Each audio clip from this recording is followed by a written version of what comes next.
tentang return yang diharapkan dan resiko portofolio.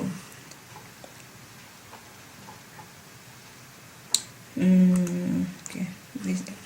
Nah, nanti kita di materi ini kita akan tahu bagaimana faktor-faktor yang mempengaruhi kita untuk investasi. Itu kan ada resiko dan return ya, penghasilan. Return tuh penghasilan yang ingin diharapkan. Nah, ini pengertian investasinya. Investasi merupakan tindakan seseorang untuk mengeluarkan uangnya atau kemampuan finansialnya dengan harapan di masa yang akan datang akan memperoleh uang yang lebih jumlahnya dibandingkan dengan yang dimiliki sekarang. Ya, waalaikumsalam Mbak Eka. Belum dimut Mbak Kut ya, yang belum dimut. Mbak Kut tuh panggilannya apa? Kut aja atau apa? Mbak Eka juga belum dimut.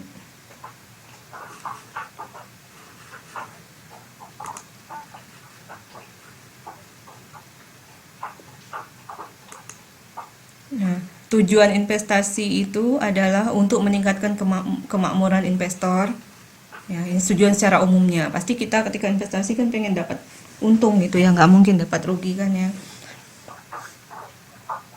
Baru mulai Mbak, baru 2 slide.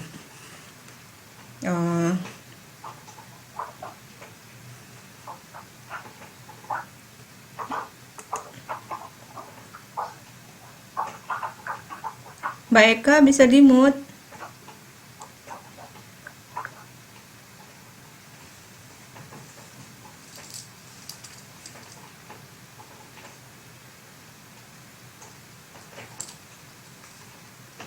Udah, ya sekarang udah. Oke. Tujuan investasi tadi secara umum untuk meningkatkan kemakmuran investor, kemudian secara khususnya untuk memperoleh kehidupan yang lebih layak atau makmur di masa yang akan datang, kemudian untuk mengurangi tekanan inflasi, kemudian untuk dorongan untuk menghemat pajak. Nah, ini secara khususnya seperti ini.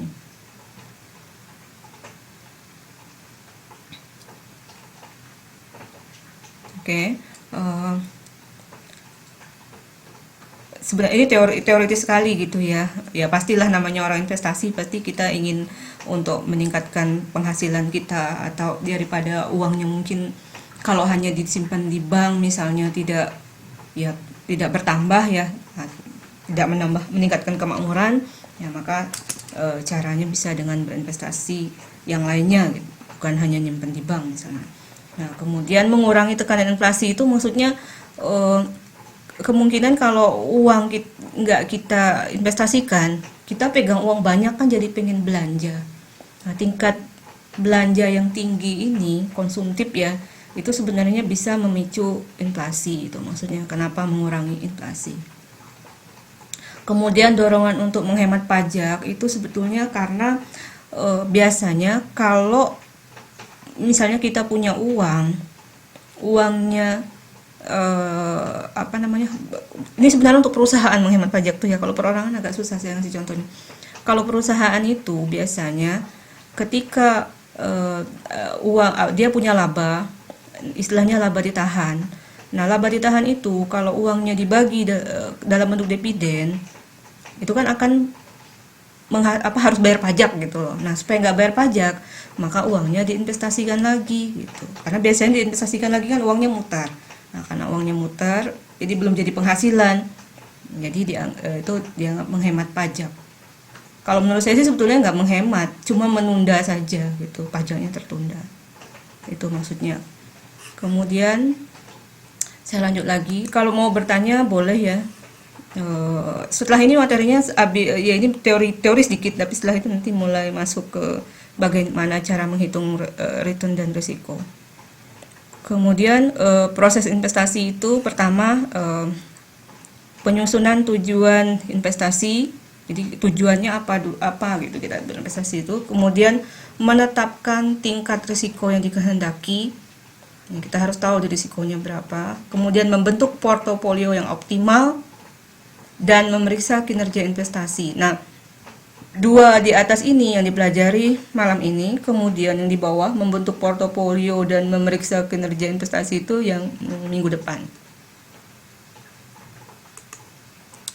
Nah, dasar keputusan investasi itu, ya, jadi ketika kita memutuskan untuk investasi, keputusannya adalah pertama risiko yang akan kita hadapi, kemudian return yang akan diperoleh, kemudian hubungan antara risiko dan return. Nah, jadi di PowerPoint ini kan memang saya ringkas ya. Kalau di buku mungkin ya agak lumayan rumit membacanya karena ada prolognya juga ya. Jadi ya mungkin kalau, tapi ya saya sih sebetulnya tidak menyarankan belajar dari PowerPoint. Sebetulnya saya menyarankan belajarnya lewat ya modul saja. Innalillahi wa inna ilaihi raji'un. Aduh, gempa.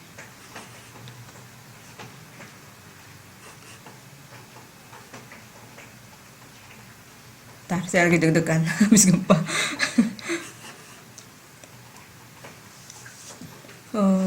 Oke.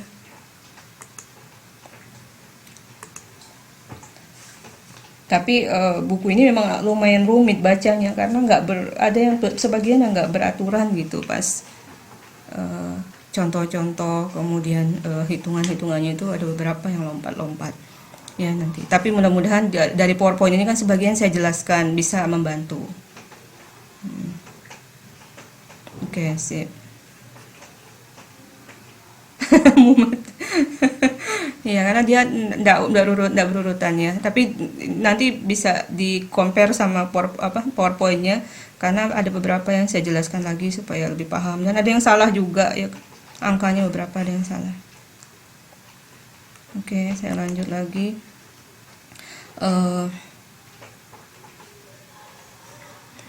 Return. Nah, sekarang kita masuk ke ya, banyak rumus ya. Pokoknya materi teori portofolio ini isinya rumus semua. Bab terakhir aja yang enggak. Makanya soal saya nanti semuanya hitungan, Mbak. Jadi ya gitu. Jadi dua tugas pertama nanti kan hitungan tapi individu. Nanti selanjutnya juga hitungan tapi kelompok dan harus dipresentasikan cara membuatnya. Maksudnya supaya belajar sih. Tapi soalnya nggak akan banyak-banyak, satu gitu. Saya nggak akan banyak-banyak. Nanti pusing kalian. Kemudian kemudian return tadi ya, tingkat keuntungan karena seseorang melakukan investasi. Nah, itu return pengertiannya. Kemudian return yang diperoleh itu kompensasi atas biaya kesempatan ya, kemarin kita udah jelasin sedikit nih tentang biaya kesempatan. Kemudian ya ini cuma penjelasan saja ya, tapi yang dua di atas. Jadi sebenarnya intinya return yang diperoleh itu kompensasi atas biaya kesempatan. Kompensasi atas biaya kesempatan tuh maksudnya kita yang sebetulnya kita kan sebenarnya tanpa kita investasi yang lebih, kita tetap ada investasi yang lain gitu ya. Biasanya kita nyimpen uangnya kan di bank. Nah, nyimpen uang di bank itu merupakan salah satu investasi. Ketika kita menginvestasikan ke tempat lain, berarti kan kesempatan kita mendapatkan bunga dari uang yang kita tabung di bank hilang gitu karena uangnya pindah ke tempat investasi yang lain. Itu jadi return di situ tuh kompensasi karena ada biaya kesempatan tadi. Nah, nanti yang kita pelajarin juga adalah expected return dan realized return. Expected return ini return yang diharapkan, dan realized return itu nanti return yang terrealisasi, return yang sebenarnya gitu. Ada yang mau ditanyakan?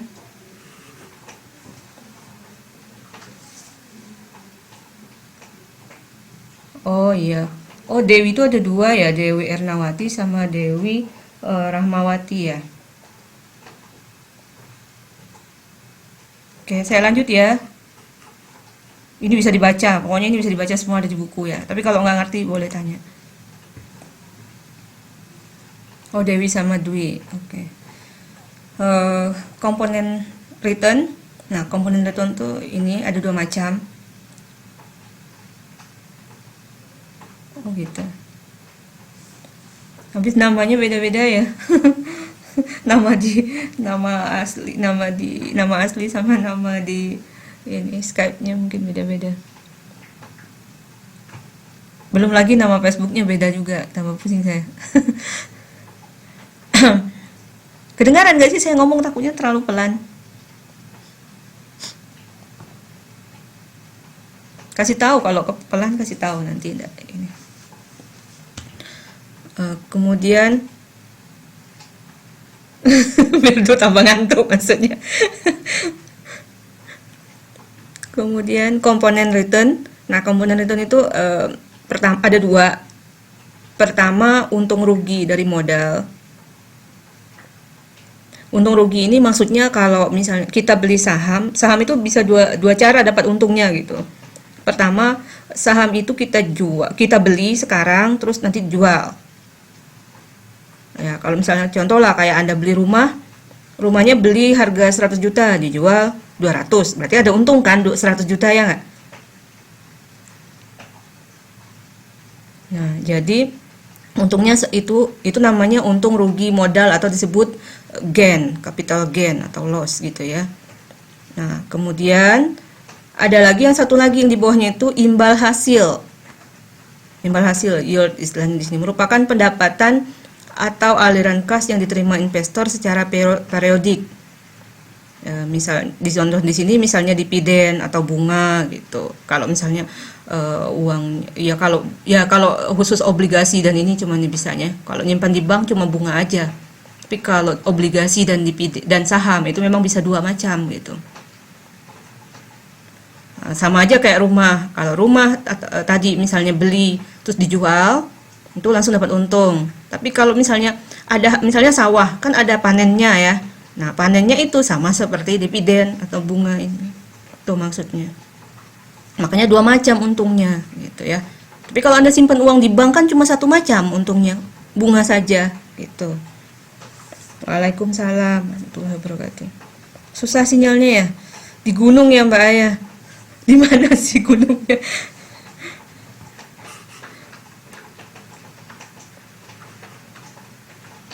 Jadi ingat ya, dua macam untungnya tadi. Ini untuk ngitung untung. Nanti ada rumus di bawahnya. Tapi yang penting paham dulu rumus itu, udahlah rumus di buku itu pusing saya nengoknya. Oh, di gunung yang mingsan. Nah, ini rumus yang dari buku saya copy. Ya kayak gini hasilnya, tapi sebetulnya maksudnya seperti yang saya jelaskan di atas tadi, yang atas ya, yang ini ya. Nah, yang ini sama dengan yang saya jelaskan tadi. Kemudian itu menghitung return. Kemudian yang di bawahnya tingkat pengembalian. Tingkat pengembalian itu sebenarnya persentase maksudnya, rate istilahnya. Nah, persentasenya itu ya jumlah yang diterima yang di atas dalam satu periode biasanya 1 tahun ya. Yang kemudian dibagi harga belinya. Dibagi harga beli di bawahnya. Nah, contohnya ada di slide berikutnya. Ini sama dengan yang di buku. Saya pakai yang di buku saja. Soal-soal latihan tugas saya juga saya ambil yang di buku saja ya. Saya nggak buat ini, nanti nggak pusing. Pokoknya angkanya aja yang saya ganti. Penting belajar gitu ya. Takutnya nanti kalau jauh-jauh malah soal ujiannya enggak jauh kan repot. Nah, ini contoh soalnya. Ahmad membeli saham PT ABC sebanyak 5.000 lembar. Ya, 5.000 lembar dengan harga 1.500 per lembar. Saham tersebut dimiliki selama sebulan. Kemudian dijual dengan harga 1.650 per lembar. Nah, disuruh ngitung tingkatnya. Kebetulan hanya ngitung tingkat, nggak dikali 5.000. Sebetulnya dikali 5.000 juga nggak apa-apa sih. Cuman ribet aja ngitungnya. Ya. Jadi ini hanya 1.600. Kalau lihat pengerjaannya ini tingkat pengembaliannya 0. 0 ini sebenarnya karena nggak ada dividen tadi itu. Tidak ada di soalnya, ada dividen nggak ada ya. Nah, kalau ada dividen, ini ada dividen di depannya. Kemudian ditambah 1.650 dikurang 1.500. Ya. Berarti ini berapa nih? 150 ya. 150 dibagi 1.500 dapat 10%. Ini enggak saya bagi lagi. Harusnya tadi saya pecah lagi, tapi nggak apa-apa. Ini masih mudah ya, karena ini hanya menghitung tingkat pengembalian. Jadi maksudnya kalau Anda punya persentase gitu ya. Jadi tingkat pengembalian penting kenapa sih? Kenapa sih penting persentase ini? Kalau Anda suka persentase atau suka angka? Senangnya sama persentase atau senang sama angka dulu? Siapa yang bisa jawab? Ketika hitung-hitungan. Gampang hitung dagang, hitung apa, pokoknya Anda punya modal, ada uang diputarkan gitu. Anda senangnya ngitungnya biasanya angka atau persen? Mana ya? Saya sarankan persen ya. Kalau angka tuh belum tahu kita. Jangan-jangan hanya 2% gitu ya. Kalau 2% mending simpan di bank kan? Di bank bisa, di bank itu ya sekitar, kalau menurut saya sih bank tabungan itu ya, tabungan itu sekitar 3%-an lah. Kalau Anda punya tabungan giro, tabungan biasa itu, paling cuma 3%. Ya, kalau cuma dapat 2%, itu maksudnya apa, Mbak? Ketawa. Jadi, gitu cara ngitungnya. Makanya persentase penting. Jadi, setiap Anda investasi, modalnya berapa, dapatnya berapa, dibagi dengan modal, dapat persentase. Paham ya? Ini cara menghitung return. Ya, ini cara menghitung return, jangan lupa. Ini ya contoh sederhana, yang sederhana aja lah mikirnya gitu, enggak usah. Ini kebetulan aja 0 tadi dividen, ini harga jual dikurang harga beli. Nah, kalau Anda dagang, ya misal harga jual dikurang harga beli, dibagi modal kan, lebih gampang karena nggak ada dividen. Tapi kalau Anda beli saham, Anda beli rumah, beli tanah ditanami padi, dapat hasil sama dengan dividen. Jadi nanti kalau tanahnya dijual, dapat lagi selisih harga beli dengan harga jual. Itulah return ya. Saya lanjut. Mulai rumit bentar lagi, Mbak. Ini cuma rumusnya aja yang rumit, tapi logikanya enggak. Nah, ini return yang diharapkan. Jadi mulai masukkan tadi tingkat pengembalian, return secara umum. Return secara umum itu di sini sebetulnya K ini dapat K tadi dapatnya dari slide sebelumnya ini gitu sebetulnya. Yang ini yang persentase ini loh. Persentase 10% ini kalau di rumus ini K ini. Tapi cara mencari K dari cara slide sebelumnya tadi ya. Waduh, kok ada gambar tangan. Perasaan saya sudah, waktu saya ngopi sudah diperhatikan. Sorry. Kok bisa ini ya? Nanti saya revisi, saya perbaiki. Nah, ini return yang diharapkan, tingkat yang pertama ada, ini rumusnya K apa sih gambarnya? Rumusnya kita bisa lihat ya, sigma K dikali P. Nah, tingkat keuntungan yang diharapkan atau expected return, tingkat keuntungan pada kondisi I, ya, maksudnya tingkat keuntungan perusahaan I atau investasi I dikali probabilitas kondisi. Probabilitas itu kondisi I. Jadi ketika kita menghitung return yang diharapkan, kondisi yang menjadi patokan. Kondisi di sini kondisi misalnya kondisi ekonomi ya, resesi atau ekonomi lagi baik gitu. Contohnya ini di soalnya ada kondisinya resesi berat, resesi ringan, normal, boom ringan, boom kuat, boom ringan, boom kuat.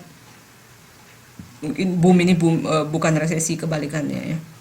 Nah, ini probabilitasnya. Jadi kalau resesi tadi probabilitasnya 0,05. Ini persentase ya. Kemungkinan kalau resesi berat hanya 5%. Gitu kemungkinannya. Resesi ringan 20% misalnya. Resesi normal 50%, 50-50 kan kalau normal itu sebenarnya. Kemudian ringan 20 dan boom kuat lagi 5%. Nah, ini perkiraan proyek A, saham A, proyek A, pokoknya apa sajalah ya, nggak masalah. Kemudian keuntungan proyek B. Nah, proyek A dan proyek B ini, nah dapat angka persentase yang ini tadi yang saya bilang tadi ini. Nah, ini yang tadi kita cari pakai rumus sebelumnya tadi, tingkat keuntungan. Nah, sebenarnya tingkat pengembalian ini tuh K tadi itu loh yang saya bilang. Tapi kalau di soal ini kan udah jadi ya, kita nggak mencari lagi itu asalnya tadi. Nah, ini soal kondisi probabilitas. Nah, kemudian untuk menghitung proyek A, Aduh, kenapa ya tangannya ini? Saya tuh seperasaan sudah saya tengok tangannya nggak di situ pas ngopi. Kacau. Saya cek juga di PowerPoint saya enggak, padahal kenapa pas di sini baru munculnya. Gak tahu deh. Udah biarin aja. Oke, kebetulan ini enggak, masih sama ya sama ini, sama buku, nggak ada yang salah kalau nggak salah, nggak ada yang salah dia. Jadi untuk proyek A, karena ada tadi berapa tadi probabilitasnya 5 ya, 5 probabilitas ya, untuk proyek A dikalikan masih ke 5 probabilitas ini, ke 5 kemungkinan ini. Jadi misalnya ya di sini KI 1 pada kondisi 1 ditambah K2 pada kondisi 2, terus K3 pada kondisi probabilitas kondisi 3, terus dapat proyek A itu 10,3%. Demikian juga proyek B 12% dapatnya di sini. Ya. Karena dia pakai kemungkinan. Jadi maksudnya kalau Anda mau investasi, ngelihat kondisi ekonominya harus dikalikan persentasenya,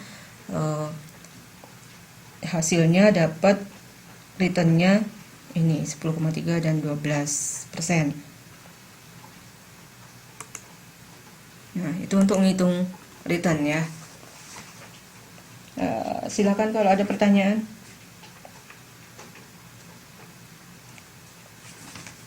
Itu cuman itunya aja sih, kesannya aja ngeliat rumusnya itu. Tapi mungkin kalau anak manajemen familiar sama rumus ini ya. Kalau akuntansi sih jarang rumus begini.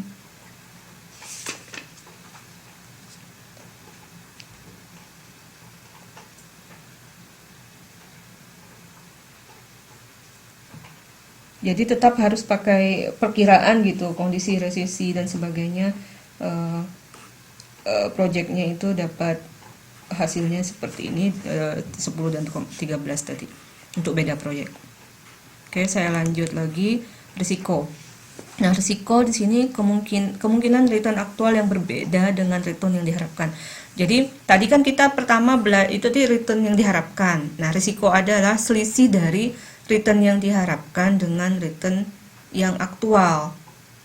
Kita berharap 10%, ternyata dapatnya cuma 6%, berarti kan ada selisih 4% ya.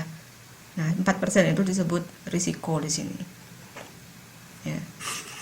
Kemudian di sini ada 3 macam preferensi investor pada risiko. Yang pertama disebut risk taker, investor yang menyukai risiko. Jadi dia berani ambil risiko tinggi gitu. Karena apa? Kalau risiko tinggi itu logikanya returnnya juga tinggi. Kemudian ada investor yang netral terhadap risiko. Kemudian yang terakhir investor yang tidak menyukai risiko. Nah, tapi kita tidak bisa menghindar sebetulnya dari risiko itu. Namanya kita investasi, pasti selalu ada risikonya. Tuh, kemudian jenis risiko suku bunga. Nah, risiko suku bunga, turun naiknya suku bunga ini sebetulnya sih yang ngatur biasanya pemerintah. Pemerintah biasanya tetapkan, misalnya kayak KPR sekarang sekian persen gitu. Nah, itu ada ketetapan dari pemerintah minimal sekian persen. Nah, kemudian tapi biasanya bank ya itu kan hanya preferensi saja bagi bank. Jadi bank biasanya mereka pengennya kan mereka pengen untung ya. Biasanya sih meskipun ada kebijakan dari pemerintah ya nggak semua bank ikut gitu. Kadang-kadang ada yang masih pasti di atas itu, nggak mungkin di bawah itu. Tapi ya maksimal dia sama dengan yang diminta oleh pemerintah. Kemudian ya sebagai contoh sekarang itu Indonesia kebetulan suku bunga KPR-nya turun, kalau nggak salah sekitar 5% sekarang ya. Kemudian kesempatan tuh kalau mau beli ya, kalau mau KPR, karena mumpung tingkat bunganya rendah. Kemudian risiko pasar. Risiko pasar ini harga dari investasi yang kita beli tadi. Kemudian risiko inflasi itu kondisi tingkat inflasi ya. Misalnya ya namanya kita investasi, misalnya contoh yang beli emas aja, beli emas setelah sekian tahun ternyata naiknya kita hitung tadi dengan metode tadi ya, yang pertama yang hitung return tadi, tingkat kembalian tadi, dihitung-hitung cuma sekian tahun cuma 5% misalnya, padahal inflasinya sudah lebih dari itu.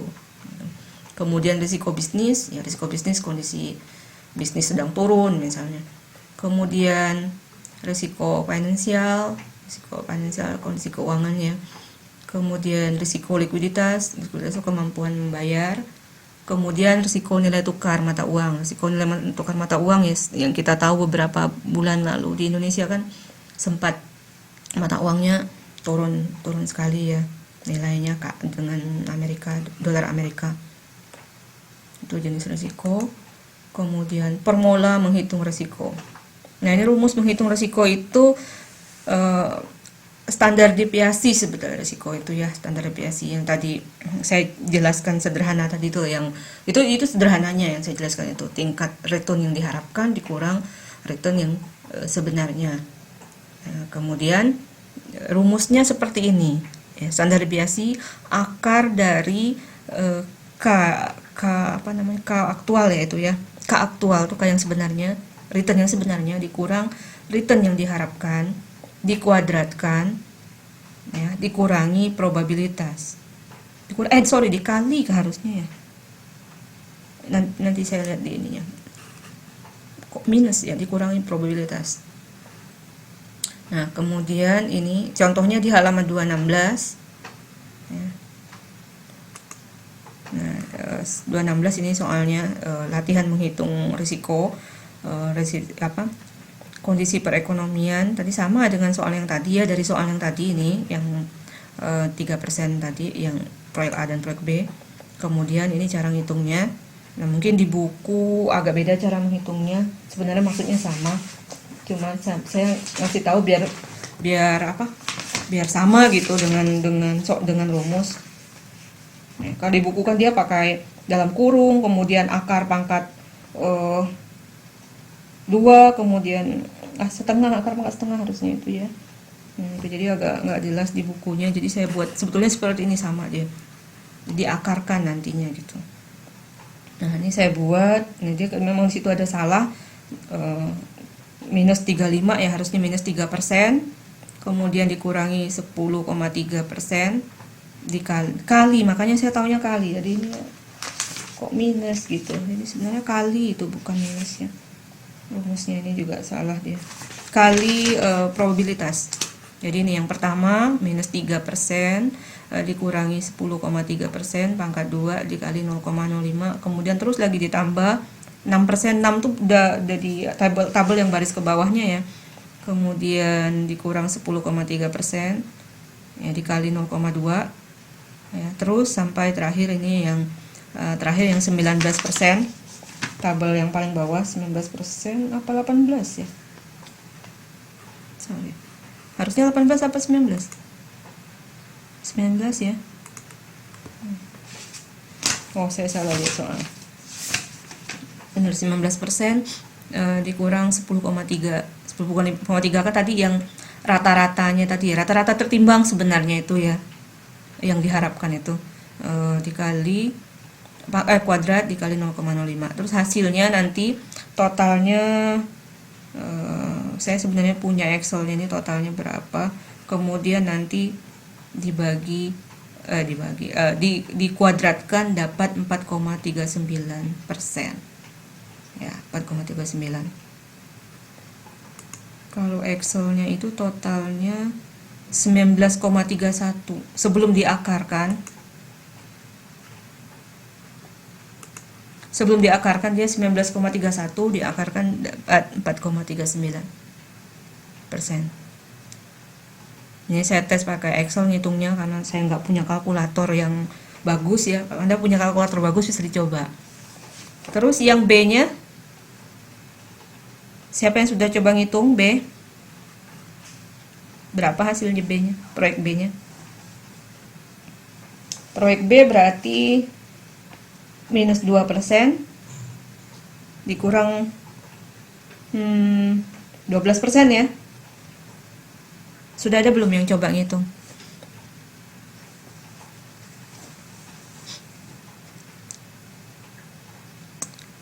bisa dicoba.